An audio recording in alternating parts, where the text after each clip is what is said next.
पूर्व मुख्यमंत्री मायावती के फोन से बहुजन समाज पार्टी बीएसपी के नेता हैरान है। चुनाव ड्यूटी में लगे कई नेताओं से उनकी बातचीत हुई। शनिवार शाम से यह सिलसिला शुरू हुआ।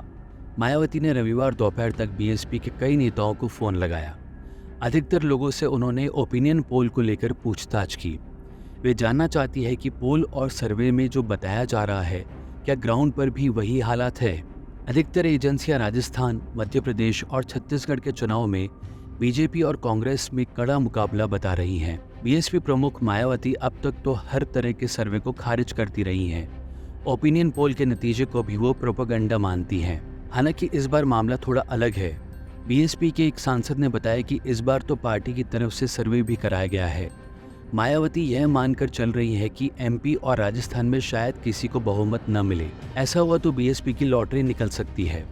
पूर्व मुख्यमंत्री को लगता है कि किसी भी दल को पूर्ण बहुमत नहीं मिलने की सूरत में उन्हें किंग मेकर बनने का चांस मिल सकता है। लंबे समय से उनके लिए कोई खुशखबरी नहीं आई। क्या पता इन चुनावों में सत्ता की चाबी उनके हाथ आ जाए। वैसे मौका तो उन्हें राजस्थान के पिछले चुनाव में भी मिला था, लेकिन कांग्रेस को बाहर से समर्थन देने के उनके फैसले ने पार्टी के विधायकों के हौसले तोड़ दिए। फिर बीएसपी के सभी 6 विधायक बाद में कांग्रेस में शामिल हो गए। यही नहीं, ये विधायक अशोक गहलोत सरकार में मंत्री भी बन गए।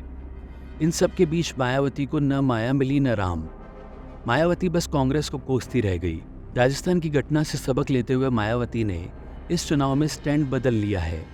साल 2018 में बीएसपी के सभी 6 विधायकों ने पार्टी छोड़कर कांग्रेस का दामन थाम लिया था। मायावती ये मामला सुप्रीम कोर्ट तक लेकर गई थी, लेकिन उन्हें वहां भी राहत नहीं मिली थी।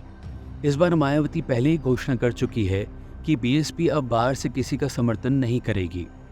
जरूरत पड़ने पर बीएसपी सरकार में शामिल होगी। इस फैसले से पार्टी के विधायकों पर मायावती का ही कंट्रोल रह जाएगा।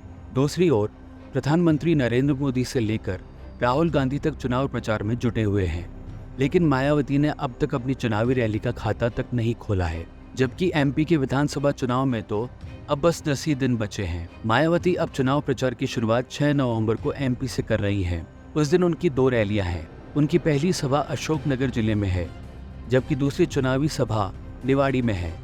बीएसपी के एक नेता ने बताया कि एमपी और राजस्थान में मायावती की 8 जनसभाएं करने की योजनाएं हैं। लोकसभा चुनाव अकेले लड़ने का ऐलान कर चुकी मायावती ने एमपी चुनाव के लिए गठबंधन भी किया है।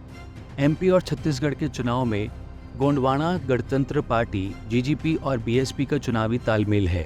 समझौते के मुताबिक बीएसपी 178 सीटों पर और जीजीपी 52 सीटों पर चुनाव लड़ रही है। एमपी में बीएसपी का अब तक का सर्वश्रेष्ठ प्रदर्शन 2008 में रहा है।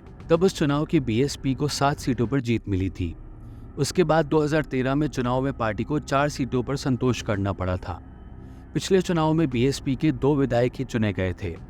इस बार जीजीपी के साथ मिलकर बीएसपी का पूरा जोर 16% दलित और 21% आदिवासी वोटरों पर है। मायावती को उम्मीद है कि त्रिशंकु विधानसभा की हालात में सत्ता की चाबी उनके हाथ आ सकती है।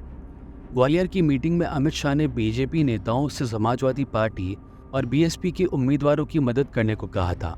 इसके पीछे उनकी रणनीति बीजेपी विरोधी वोटों में बंटवारे की है, जिसका नुकसान कांग्रेस को हो सकता है।